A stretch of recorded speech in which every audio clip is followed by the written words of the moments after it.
When you think of Allis Chalmers, the first thing that probably comes to mind is the Persian orange tractors that we love so much. Tractors were just a small part of what Allis Chalmers built.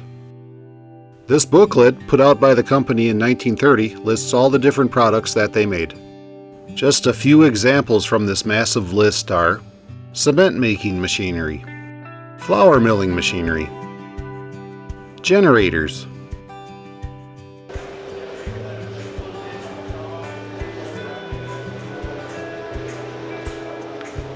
and engines of all types. At the Western Minnesota Steam Threshers reunion in Rollag, Minnesota, stands a working monument to their non-tractor products, the Allis Chalmers Pabst engine.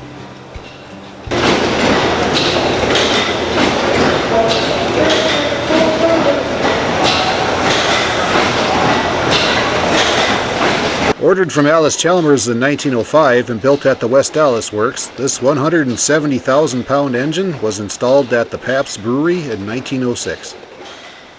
The Pabst engine is a two-cylinder vertical steam engine with a direct-coupled Bullock alternator. The engine has a bore of 18 inches and a stroke of 36 inches. Horsepower is 600.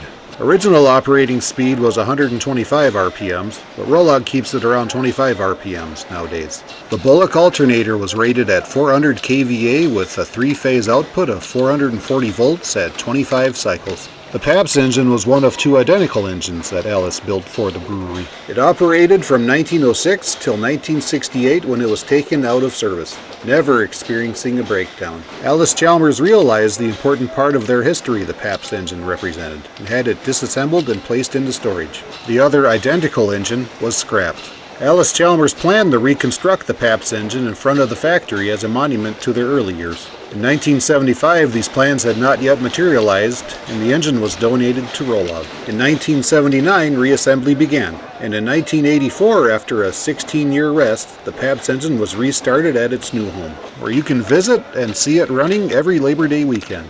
A fitting memorial to the great company known as Allis Chalmers.